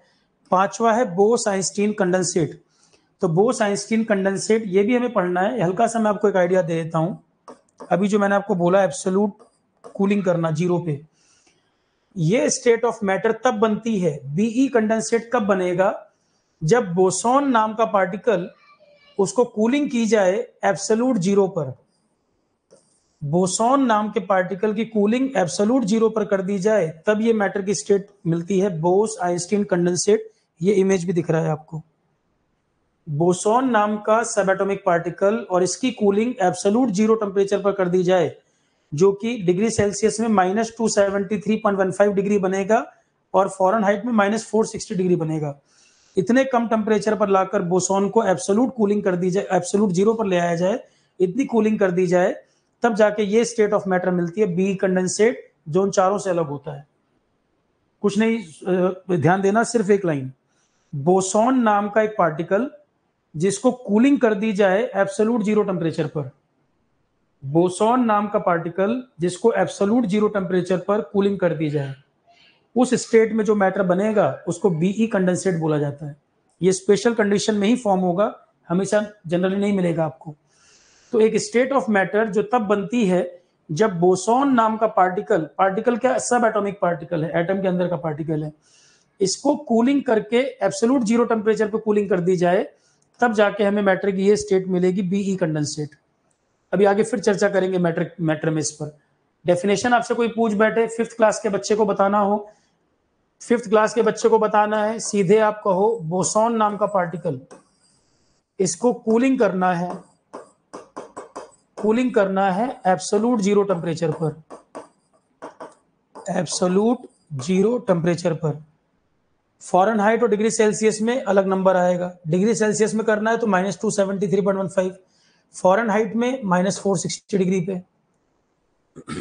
तो एब्सोल्यूट जीरो टेम्परेचर पर कूलिंग करनी है बोसॉन की, तब जो मैटर मिलेगा उसको बी कंडेंसेट नाम दिया जाता है। बोसॉन नाम का पार्टिकल कूलिंग एब्सोल्यूट जीरो किस स्केल पर, केल्विन पर। एब्सोल्यूट जीरो जो लिखा है वो केल्विन पे बात कर रहा हूं मैं, डिग्री सेल्सियस में -273 पर और फॉरेनहाइट में -460 डिग्री पर, केल्विन में एब्सोल्यूट जीरो। एब्सोल्यूट जीरो ये वर्ड भी लिख लो चाहो तो, केल्विन स्केल पे बात कर रहे हैं, एब्सोल्यूट जीरो भी केल्विन स्केल पर। तब बनेगा 5वीं स्टेट ऑफ मैटर जिसको हम बीई कंडेंसेट के नाम से जानते हैं।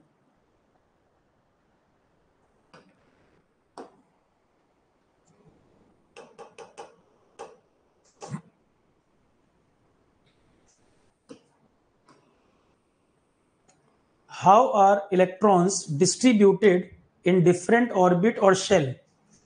इलेक्ट्रॉन्स का डिस्ट्रीब्यूशन अलग अलग ऑर्बिट और अलग अलग शेल में किस तरह से होता है, जो हमने बोर्ड्स के कंसेप्ट में पढ़ लिया, उसी के बारे में अब कंक्लूजन। इलेक्ट्रॉन का डिस्ट्रीब्यूशन किस तरह से होता है, जैसे आप पढ़ते हो कि सर जो पहली शेल होती है उसमें 2 इलेक्ट्रॉन, फिर दूसरी है उसमें 8, इस तरह से जो डिस्ट्रीब्यूशन वगैरह किस तरह से डिफाइंड है। तो इलेक्ट्रॉन किस तरह से डिस्ट्रीब्यूटेड होते हैं अलग अलग ऑर्बिट और अलग अलग शेल में, मतलब किस शेल की कैपेसिटी कितने इलेक्ट्रॉन को होल्ड करने की है। जो एनर्जी शेल बने हुए हैं, कौन सी ऑर्बिट कितने इलेक्ट्रॉन को होल्ड कर पाएगी। एक बात बताओ, न्यूक्लियस के नजदीक की जो ऑर्बिट होगी और न्यूक्लियस से दूर जो ऑर्बिट होगी, क्या न्यूक्लियस का फोर्स सब पर बराबर लग रहा होगा। यहां पर मैं कोई जलती हुई चीज रख दूं, उस जलती हुई चीज के बगल में एक व्यक्ति खड़ा है और एक व्यक्ति आधे किलोमीटर दूर खड़ा है, क्या दोनों पर उसका इक्वल इंपैक्ट है। तो पॉजिटिवली चार्ज न्यूक्लियस, उसकी जो न्यूक्लियर फोर्स है, जो उसकी बाइंडिंग फोर्स है, क्लोजर ऑर्बिट में और आउटर ऑर्बिट में क्या इक्वल होगी। बहुत सिंपल सा क्वेश्चन मैं कह रहा हूं, बस बोर्ड पर देखिए। मैंने आपसे कहा, आपको ये अभी तक पता है कि एटम जो है पॉजिटिवली चार्ज न्यूक्लियस है यहां पर। तो क्या जो न्यूक्लियर फोर्स होगा, न्यूक्लियस का जो अट्रैक्टिंग फोर्स होगा, वो अपने नजदीक वाली शेल पर और दूर वाली शेल पर क्या इक्वल फोर्स लगा रहा होगा। किस इलेक्ट्रॉन को रिलीज करना आसान है, अगर मान लो रिएक्शन हो रही है तो किधर की इलेक्ट्रॉन आसानी से रिलीज हो पाएगी, नजदीक वाली या दूर वाली। रिएक्शन जब होता होगा, इलेक्ट्रॉन की शेयरिंग हो रही हो, चाहे इलेक्ट्रॉन ट्रांसफर हो रहा हो, वो क्लोज ऑर्बिट से आसान है या दूर वाली से। एक बस में 100 पैसेंजर बैठे हैं, अगर उसमें भगदड़ मचे तो जो गेट के नजदीक है पहले वो उतर के भागेगा, या जो बिल्कुल पीछे की सीट पे बैठा है, वहां पीछे गेट भी नहीं है, ओनली एक गेट है आगे, ड्राइवर के पास बस एक गेट है, कूद के भागना हो तो जो बिल्कुल गेट के नजदीक होगा वो पहले भागेगा या पीछे वाला पहले भाग पाएगा। तो जो न्यूक्लियस के नजदीक है वहां तो न्यूक्लियर फोर्स बहुत ज्यादा है, टाइटली बाउंड है, वो आसानी से रिलीज नहीं हो सकते। जो दूर की ऑर्बिट से वहां से रिलीज होना शुरू होता है। इलेक्ट्रॉन अगर रिएक्ट करेंगे भी तो कब करेंगे? इलेक्ट्रॉन अगर बॉन्ड बनाएगा भी आगे जाके, यहां से इलेक्ट्रॉन रिलीज होगा भी तो आउटर शेल से रिलीज होगा, और आउटर शेल से भी रिलीज होगा कब? अगर वहां अनस्टेबिलिटी है। आउटर शेल में जैसे आपने रूल पढ़ा कि 8 इलेक्ट्रॉन कंप्लीट अगर हैं तो वो स्टेबल स्टेट में है।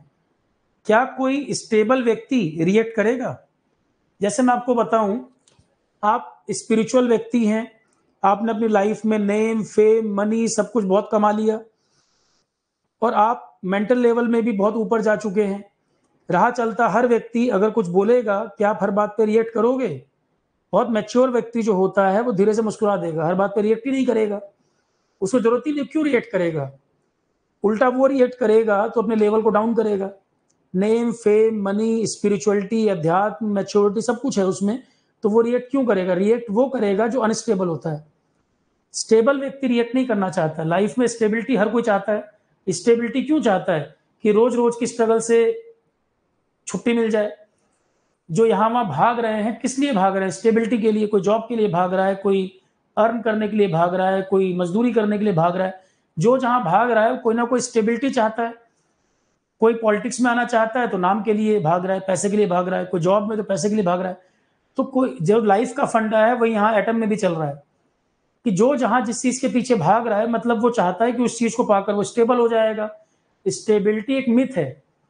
स्टेबिलिटी रियल लाइफ में आपको 100% मिल नहीं सकती कभी। जैसे मैं आपको बताऊं, जब आप 10th में थे तो घर वाले क्या कहते थे? 10th पास कर लो, बोर्ड है, इसके बाद लाइफ स्टेबल हो जाएगी। तुम 12th में चले गए, फिर कहे बस 12th बोर्ड है, 12th पास कर लो तब स्टेबल हो जाओगे। तो फिर लल्लू बन गए, तुमने 12th भी पास कर लिया। फिर घर वालों ने कहा कि पागल है क्या, 10th भी पढ़ लिया 12th भी पढ़ लिया, अब नकारा बैठा हुआ है, अब इंजीनियरिंग कर लो या ग्रेजुएशन कर लो, थोड़ी लाइफ स्टेबल हो जाएगी। तुम वो कर लिए, फिर बेवकूफ बने। फिर कहने लगा अब इतना पढ़ लिया तो जॉब नहीं कर रहा है, ये तो और बुरी बात हो गई कि पढ़ लिख के जॉब नहीं मिल रही है इसको, और निगेटिविटी। इसका मतलब है स्टेबिलिटी एक मिथ है।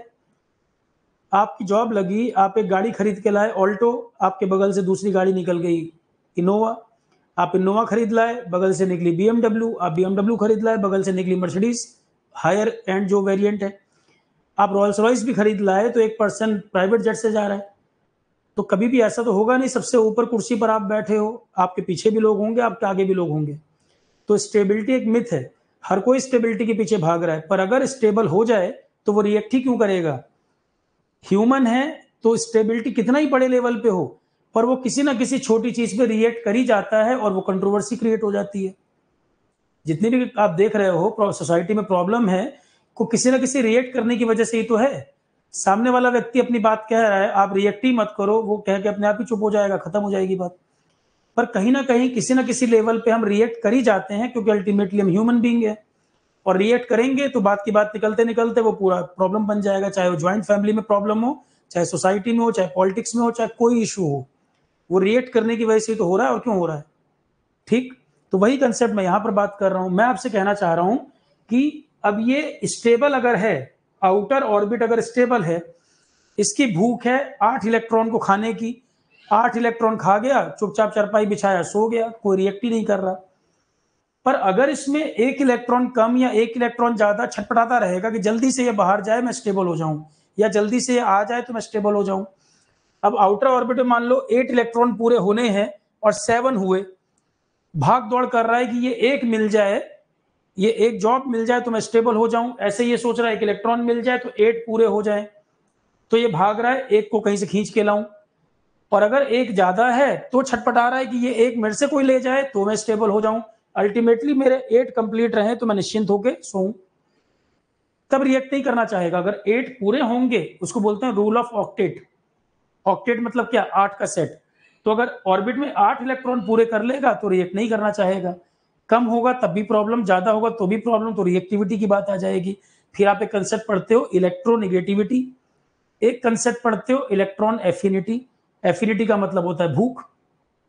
ठीक, आप यहीं से कंसेप्ट एक एक करके निकलेंगे आगे। थोड़ा बहुत कुछ समझ आया?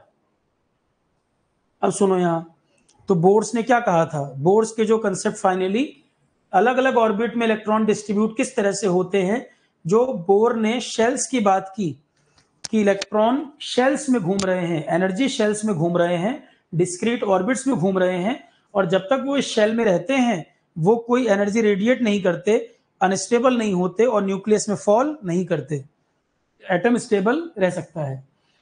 The distribution of electron into different orbit, ये बताया बोर ने, तो मॉडल दिया ही था, बोर के साथ एक और पर्सन कंट्रीब्यूट किया, उसका नाम था ब्यूरी। जब इलेक्ट्रॉन अलग अलग ऑर्बिट में किस तरह से डिस्ट्रीब्यूशन की जब बात आई तो ब्यूरी का भी रोल है इसमें। तो बोर का तो कंसेप्ट है ही, साथ में ब्यूरी का भी योगदान रहा डिस्ट्रीब्यूशन को डिफाइन करने में। तो how are electron distributed in different orbit और शेल, तो बोर और ब्यूरी का कंसेप्ट इलेक्ट्रॉन डिस्ट्रीब्यूशन कैसे कैसे अलग अलग ऑर्बिट में होते हैं ये इन्होंने सजेस्ट किया। The following rules are followed for writing the number of electron in different energy level of shell, तो जो शेल्स बनी हुई हैं, जो ऑर्बिट बनी हुई हैं, किस ऑर्बिट में नंबर ऑफ इलेक्ट्रॉन कितने होंगे, उसका एक सीधा सीधा फार्मूला दिया 2n²। n का मतलब ऑर्बिट कौन सी है, n को 1 रखोगे, 2 रखोगे, 3 रखोगे, 4 रखोगे, किस नंबर ऑफ शेल में कितने इलेक्ट्रॉन हो सकते हैं यहां से निकल जाएगा। तो the distribution of electron into different orbit, bore और ब्यूरी ने सजेस्ट किया कि अलग अलग ऑर्बिट में कितने इलेक्ट्रॉन डिस्ट्रीब्यूट हैं, ये बोर एंड ब्यूरी ने बताया। तो कौन से शेल में कितने इलेक्ट्रॉन हो सकते हैं ये इन्होंने बताया। कैसे, इन्होंने सीधा सीधा एक फार्मूला दे दिया कि इलेक्ट्रॉन का डिस्ट्रीब्यूशन इस फार्मूले के आधार पर है, इलेक्ट्रॉन का डिस्ट्रीब्यूशन इस फार्मूले के आधार पर। फर्स्ट सेल का मतलब ये है आपका न्यूक्लियस, न्यूक्लियस के किनारे जो पहली शेल है, डॉटेड लाइन से दिखा देते हैं, चलो ये आपका न्यूक्लियस, क्योंकि न्यूक्लियस में दो ही चीजें, प्रोटॉन न्यूट्रॉन। न्यूट्रॉन का कोई चार्ज होता नहीं, प्रोटॉन का प्लस चार्ज है, तो न्यूक्लियस पे क्या चार्ज आएगा, प्लस। न्यूक्लियस के अंदर दो चीजें हैं, प्रोटॉन न्यूट्रॉन। न्यूट्रॉन का कोई चार्ज होता नहीं है, प्रोटॉन का प्लस चार्ज होता है, तो न्यूक्लियस का चार्ज खुद कैसा होता है, पॉजिटिव। न्यूक्लियस खुद होता है पॉजिटिव चार्ज। तो इसके किनारे किनारे शेल्स बनी है जिसमें इलेक्ट्रॉन घूम रहे हैं, ये पहली शेल, इसके किनारे दूसरी शेल। तो कौन सी शेल कितने नंबर ऑफ इलेक्ट्रॉन कंटेन करेगी इस फार्मूले से निकाल लो।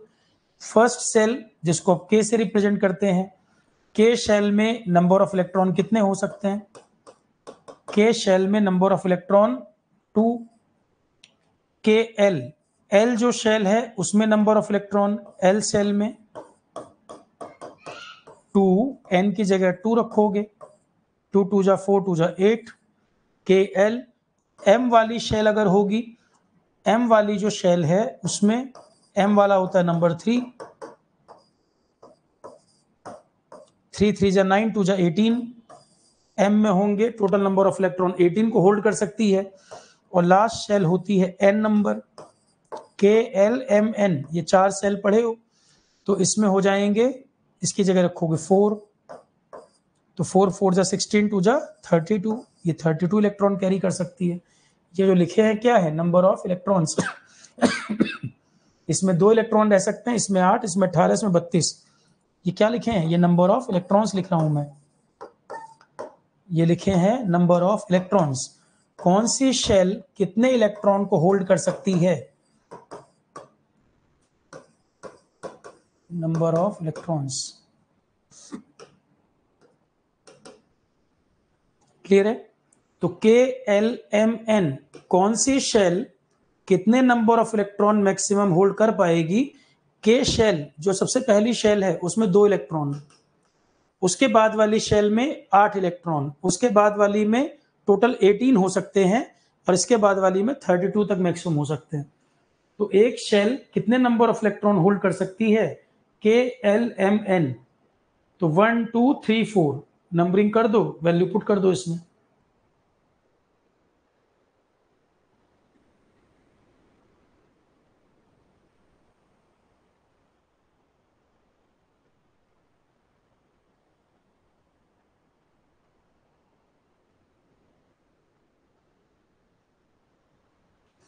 ठीक है, के एल एम एन, तो कितने नंबर ऑफ इलेक्ट्रॉन के शेल में हो सकते हैं, ये बोर एंड ब्यूरी ने कंसेप्ट दिया था। ये देखो, तो द डिस्ट्रीब्यूशन ऑफ इलेक्ट्रॉन अलग अलग ऑर्बिट में कैसे होंगे, बोर एंड ब्यूरी ने बताया। इन्होंने कहा कि मैक्सिमम नंबर ऑफ इलेक्ट्रॉन किसी शेल में कितने हो सकते हैं, कोई शेल कितने कंटेन कर पाएगी। तो फर्स्ट ऑर्बिट या के शेल, सेकंड ऑर्बिट, टोटल कितने नंबर ऑफ इलेक्ट्रॉन कंटेन कर पाएगा, इससे पता लगता है।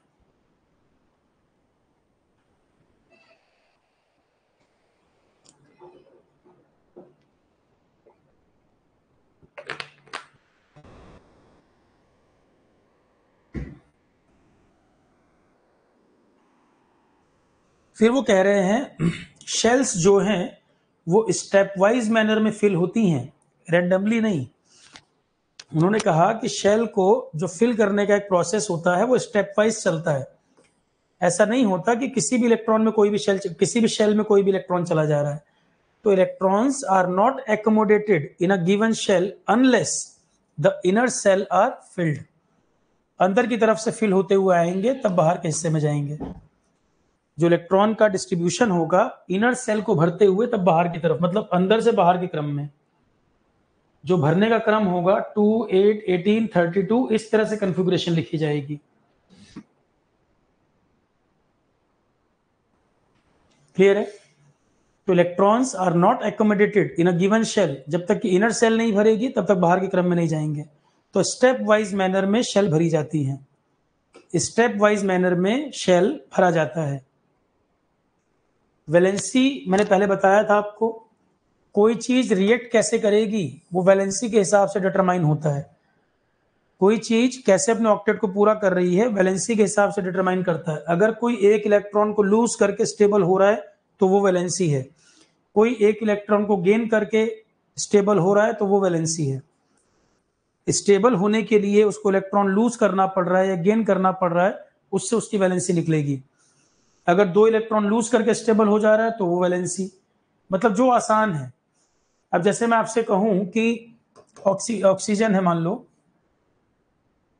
ऑक्सीजन 8, एटॉमिक नंबर 8, एक सेकेंड, जैसे आप समझ लो 8 नहीं सॉरी 26।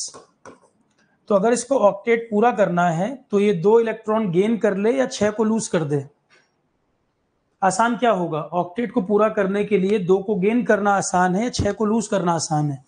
2 को गेन करना आसान है तो वैलेंसी हो गई, 6 को लूज तो नहीं कर सकता, तो आसानी से लूज कर सकता है या गेन कर सकता है स्टेबल होने के लिए। वैलेंसी ऐसे डिटरमाइन की जाती है कि आसानी से लूज कर सकता है या गेन कर सकता है। ऑक्टेट बनने के लिए, स्टेबल होने के लिए लूज करे या गेन करे पर स्टेबिलिटी को पाले, तो जो आसान है उसके हिसाब से वैलेंसी निकलेगी। यहां पर और मैंने डिफाइन किया है इसको। अब देखो यहां पर वैलेंसी क्या होता है, the combining capacity of the atom. कोई एटम की कैपेसिटी किसी दूसरे एटम से कंबाइन होने में, वो कैसे कंबाइन करना चाह रहा है, इलेक्ट्रॉन को लूज करके कंबाइन करना चाह रहा है या गेन करके कंबाइन करना चाह रहा है, और कंबाइन करी क्यों रहा है, रिएक्ट करी क्यों रहा है, रिएक्ट करी क्यों रहा है वो, ठीक है, क्योंकि उसको अपना स्टेबिलिटी पाना है, जो शेल है, एनर्जी शेल है, उसको पूरा करना है। तो कंबाइनिंग कैपेसिटी किसी एटम की दूसरे एलिमेंट के साथ उसकी वैलेंसी को बताता है। वैलेंसी क्या होती है, कोई एटम की कंबाइनिंग कैपेसिटी किसी दूसरे एटम के साथ, और वो रिएक्ट कर क्यों रहा है, स्टेबल होने के लिए, अपने ऑक्टेट को पूरा करने के लिए।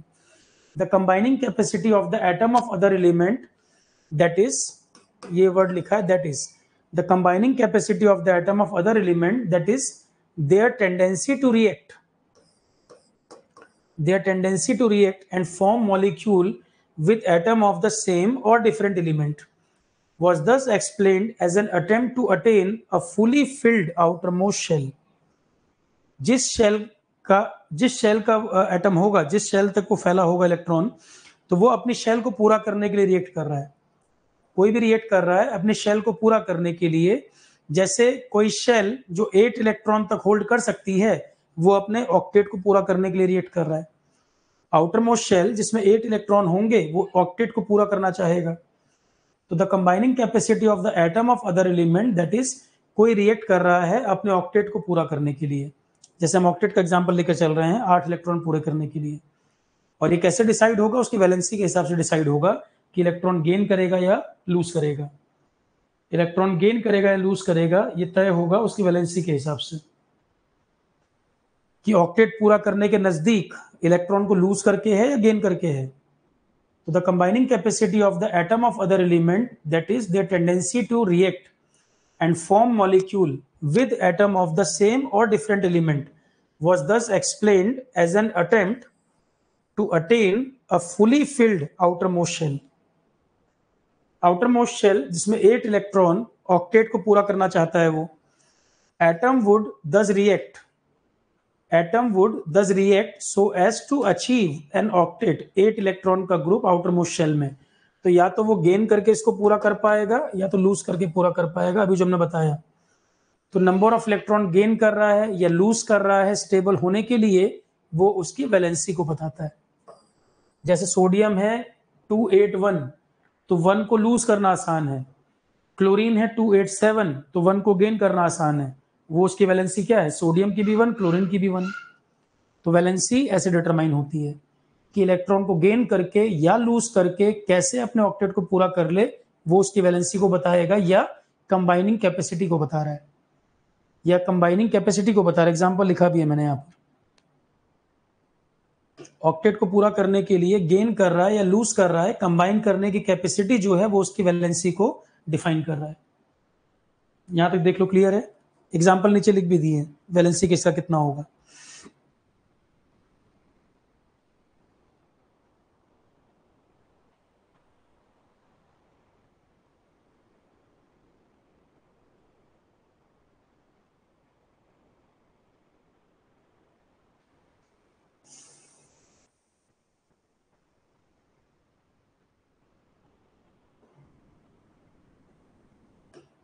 और अगर हाइड्रोजन है तो क्या करेगा, वहां तो एक ही शेल है खाली के, तो वहां तो ऑक्टेट की बात आएगी नहीं, वहां डुप्लेट वर्ड यूज करते हैं, वो 2 पूरा करना चाहेगा।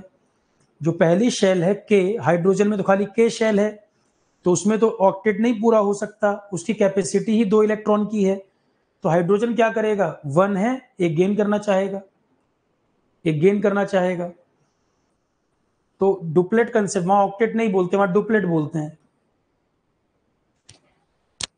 हाइड्रोजन है, हीलियम है, जहां खाली एक ही शेल है, खाली के वाली शेल है, तो वहां तो ऑक्टेट वर्ड यूज नहीं करोगे, वहां डुप्लेट वर्ड यूज करोगे, वहां पर आप डुप्लेट वर्ड यूज करेंगे। तो आयनिक बॉन्ड का एग्जांपल पहले मैं दे चुका हूं, फिर यहां पर मैंने आपको बता दिया, कॉन्फ़िगरेशन देख के बता सकते हैं कौन गेन करेगा कौन लूज करेगा, कौन गेन करेगा कौन लूज करेगा, यहां से देख सकते हैं।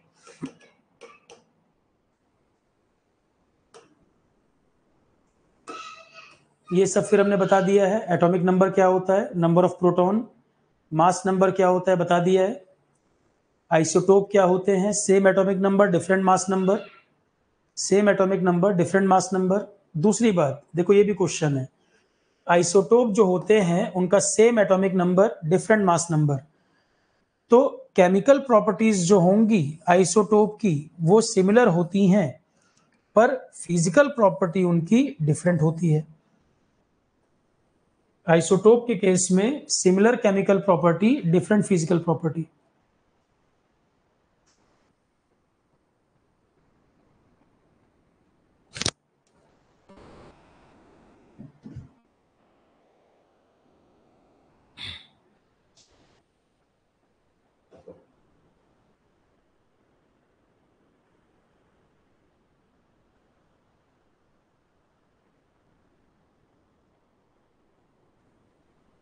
तो आइसोटोप में यही क्वेश्चन है, देखो ध्यान रखना, थोड़ा सा भी एक लेवल ऊपर बनाएगा। तो पहला क्वेश्चन तो आइसोटोप के डेफिनेशन क्या है, same atomic number different mass number. दूसरा क्वेश्चन क्या है, आइसोटोप की प्रॉपर्टी बताओ। केमिकल प्रॉपर्टी आइसोटोप की एक ही है, क्योंकि हाइड्रोजन अगर बोल रहा प्रोटियम ड्यूटेरियम ट्रिटियम हाइड्रोजन ही है, पर फिजिकल स्टेट देखोगे अलग अलग होगा। तो केमिकल प्रॉपर्टी आइसोटोप की सिमिलर होती है, पर फिजिकल प्रॉपर्टी अलग अलग होती है। मतलब देखने में उनका जो अपीयरेंस है वो तीनों अलग दिखेंगे, पर केमिकली उनका रिएक्शन एक जैसा। तो chemical property similar, physical property अलग अलग। Chemical property similar, physical property अलग अलग। ये हमने एटॉमिक मास के बारे में बता दिया। The mass of an atom of any natural element is taken as the average mass of all the naturally occurring atom of that element. If an element has no isotope, then the mass of the atom would be same as the same sum of proton neutron. तो atomic mass कैसे निकाल सकते हो already बता दिया है.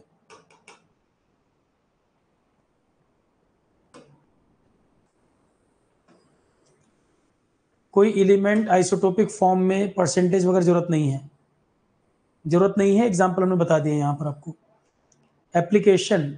Since the chemical property of all the isotope are same, normally we are not concerned about taking a mixture. Some isotope have a special property जो अलग अलग फील्ड में इस्तेमाल होते हैं. कुछ आइसोटोप के एग्जांपल दे रहे हैं जिनको हम इस्तेमाल करते हैं. जैसे यूरेनियम 235 है, न्यूक्लियर रिएक्टर में इसका इस्तेमाल किया जाता है, न्यूक्लियर बॉम्ब में इस्तेमाल किया जाता है.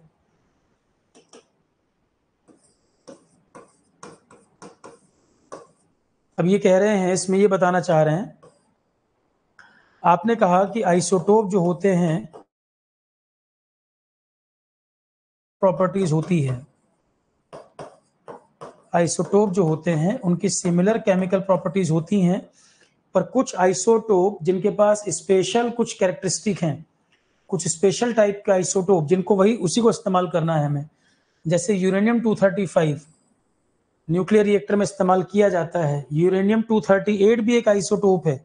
तो अगर केमिकली प्रॉपर्टी सेम होती है तो हम इसको यूज क्यों नहीं कर लेते. एक पॉइंट आ गया ना दिमाग में कि केमिकल प्रॉपर्टी अगर सिमिलर है तो क्यों हम 235 को न्यूक्लियर रिएक्टर न्यूक्लियर बॉम्ब में इस्तेमाल करते हैं, 238 को कर लेना चाहिए. तो कुछ स्पेशल आइसोटोप ऐसे हैं जिनके अलग अलग एप्लीकेशंस हैं. कुछ स्पेशल आइसोटोप ऐसे हैं जो स्पेसिफिकली वही यूज करना होता है. जैसे कि यहाँ हाफ लाइफ पीरियड का कंसेप्ट आता है. यूरेनियम 235 यूरेनियम 238 क्यों यूज करते हैं 235 को? हाफ लाइफ पीरियड कंसेप्ट के कारण ये ज्यादा रिएक्टिव होता है, अनस्टेबल होता है, जल्दी जल्दी रिएक्ट करता है. तो यूरेनियम 235 रिएक्टर में कोबाल्ट का आइसोटोप कैंसर में इस्तेमाल. तो अगर आइसोटोप का कोई स्पेशल फीचर नहीं होता तो कोबाल्ट 60 ही क्यों ले रहे हैं? कोबाल्ट का कोई और आइसोटोप ले लें.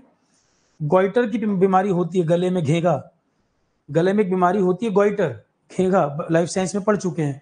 उसमें आयोडीन 131 आइसोटोप यूज होता है. तो इसका मतलब कुछ आइसोटोप स्पेशल कैरेक्टरिस्टिक वाले होते हैं जो सिर्फ उन्हीं को इस्तेमाल हम कर सकते हैं कहीं कहीं पर. तो जनरली आप ये कह सकते हो कि जनरली आइसोटोप की केमिकल प्रॉपर्टी सेम होती है, फिजिकल प्रॉपर्टी अलग होती है, पर कुछ स्पेशल आइसोटोप का कुछ स्पेशल एप्लीकेशन है. आप इस बात को ऐसे ध्यान रखें कि जनरली आइसोटोप की केमिकल प्रॉपर्टी सेम होती है, फिजिकल प्रॉपर्टी अलग होती है, पर कुछ आइसोटोप स्पेशल कैरेक्टरिस्टिक वाले हैं जिनके स्पेसिफिक एप्लीकेशन है. यूरेनियम 235 न्यूक्लियर रिएक्टर में, न्यूक्लियर बॉम्ब में, कोबाल्ट 60 कैंसर के ट्रीटमेंट में, और आयोडीन का आइसोटोप आयोडीन 131 गोइटर के इलाज में. गोइटर घेगा की बीमारी, गले में स्वेलिंग हो जाना. अब यहां से पढ़ो. तो जैसा कि हम जानते हैं केमिकल प्रॉपर्टी आइसोटोप की सिमिलर होती है, केमिकल प्रॉपर्टी आइसोटोप की सिमिलर होती है. कुछ फील्ड में स्पेशल प्रॉपर्टीज देखने को मिलती हैं, जैसे यूरेनियम 235, कोबाल्ट 60 और आयोडीन 131 के आइसोटोप, इनके स्पेशल कुछ यूज हैं इन एरियाज में. ये तीनों एग्जाम के क्वेश्चन है. एप्लीकेशन जो है वो तीनों एग्जाम के क्वेश्चन है. ठीक है. यूरेनियम का इस्तेमाल कहाँ होता है 235 का, कोबाल्ट 60 कहाँ यूज होगा, आयोडीन 131 कहाँ, सीधा सीधा एग्जाम का क्वेश्चन है तीनों.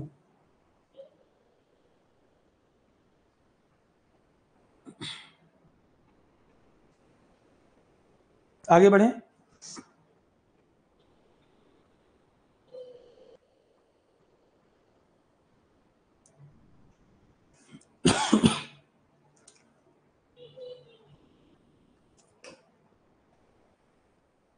आइसोबार हमने बता दिए, आइसोटोन बता दिया. तो एटॉमिक स्ट्रक्चर तक का हमारा टॉपिक खत्म. अब कल क्या है, कल हम क्लास ऑफ रखेंगे. आज इवनिंग क्लास होगी करंट अफेयर. रीजन मैं बता देता हूँ. 6:30 PM आज क्लास होगी. आज हम जीएसटी वगैरह के बारे में बात करेंगे. तो 6:30 PM करंट अफेयर आज होगा, जीएसटी टॉपिक चलेगा. नीति आयोग कल पढ़ा चुका हूं मैं. तो पहले जो बड़े बड़े टॉपिक है जीके करंट अफेयर के, पहले उनको कवर कर रहा हूँ. ठीक है, तो कल नीति आयोग हो गया, आज जीएसटी पढ़ेंगे। उसके बाद कल क्लास ऑफ रखूंगा, कल पूरे दिन को ऑफ रखेंगे। कल वाली जो क्लास आपकी रहेगी, कल क्या दिन पड़ेगा, वेडनेसडे पड़ेगा। पेटेंट वाले बैच में मैंने बोला था कि इंग्लिश के हम कुछ लेक्चर ऐड करेंगे, कम से कम 2 लेक्चर हम उसमें क्वेश्चन प्रैक्टिस वगैरह कुछ ऐड कर दें। तो कल आपकी 11 AM जो पेटेंट वाला बैच है, इंग्लिश की क्लास है, या इंग्लिश जो बच्चे केवल इंग्लिश कर रहे हैं उनके लिए पेटेंट वाले बैच में भी चलेगा, ओनली इंग्लिश जो कर रहा है उसके लिए भी ओपन है। तो इंग्लिश आपका SSC JEE वाले बैच में नहीं है, ES में नहीं है, पेटेंट वाले बैच बच्चे इसमें कर सकते हैं। तो कल 11:30 फिजिक्स केमिस्ट्री नहीं रखा है मैंने, क्योंकि 11 AM पे आपका इंग्लिश चलेगा कल, ठीक है। दूसरा, जो फोल्डर में जीके करंट अफेयर के कुछ लेक्चर पड़े हुए, यूनेस्को है, अवार्ड ऑनर है, तो कई बच्चे कह रहे हैं कि हम वो देख ही नहीं पाए हैं अभी। तो कल कोशिश करना जितने लेक्चर कवर कर लो। बीच बीच में गैप मैं दूंगा, जैसे संडे को ऑफ रखेंगे तो बीच बीच में कुछ गैप रहेंगे जिसमें पेंडिंग लेक्चर जिसके भी हैं वो कंप्लीट करता चले, ठीक है। तो कल आपको ऑफ रखेंगे, कल करंट अफेयर भी नहीं है, कल मॉर्निंग क्लास मेरी नहीं है, इंग्लिश वाली क्लास कल होगी आपकी। एप्टी रीजनिंग जो चल रहा है वेडनेसडे को वो रहेगा। एप्टी रीजनिंग तो SSC वालों का भी है, पेटेंट वालों का भी है, कॉमन है सबका, इन सबका एप्टी रीजनिंग चलेगा। BPSC वाले जो बच्चे हैं, जो क्लास पेंडिंग रह गई हैं वो निपटा लें। ज्योग्राफी के भी कई लेक्चर फोल्डर में डाले हुए हैं, कुछ वो देख सकते हैं, चाहे तो इन्वायरमेंट के लेक्चर पड़े हुए हैं तो वो देख सकते हैं। जो पेंडिंग लेक्चर हैं उनको कंप्लीट करते चलें। तो बीच बीच में जो गैप दूंगा उसको वेस्ट मत करिएगा। क्वेश्चन तो कोशिश करो, थ्योरी पढ़ चुके हैं तो क्वेश्चन लगा लो प्रीवियस ईयर, या पेंडिंग लेक्चर को कंप्लीट कर लो, फिर परसों से आपकी डबल क्लास चलने लगेगी। तो कल आपका इंग्लिश और एप्टी रीजनिंग ये दोनों तो चलेगा ही। ES वाले में ये डिजाइन सेफ्टी चल रहा है, वो अपने टाइम पर रहेगा। केवल मेरी जो क्लास है कल की, मेरी वाली दोनों क्लास नहीं रहेंगी कल, क्योंकि आपके टेस्ट सीरीज का वर्क भी है, आपके पेंडिंग लेक्चर आप कंप्लीट करो, क्वेश्चन वगैरह देखो। आज शाम में 6:30 वाली क्लास होनी है, ठीक है class. Thank you all of you. परसों जो हम चैप्टर शुरू करेंगे मैटर वाला। Thank you all.